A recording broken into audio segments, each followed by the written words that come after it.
রাজধানী মোহাম্মদপুর জেনেভা ক্যাম্পে অভিযান চালিয়ে মাদক ও দেশীয় অস্ত্রসহ 5 জনকে আটক করেছে যৌথ বাহিনী।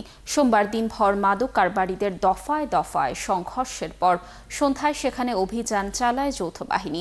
এ সময় দেশীয় অস্ত্র, সামুরাই, হেলমেট, কাচের মার্বেল সহ বেশ কিছু মাদকের বোতল জব্দ করা হয়।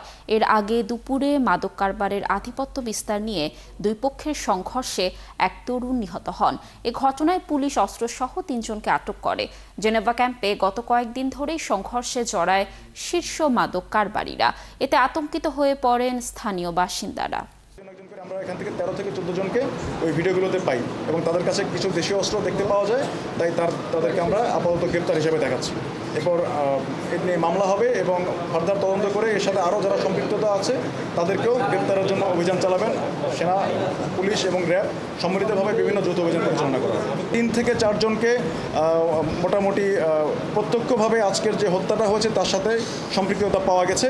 বাকিটা তদন্ত করে আমরা আমাদের আইন প্রয়োগকারী সংস্থা, অন্যান্য বাহিনী যারা আছেন সেটা ওনারা ব্যবস্থা নেবেন।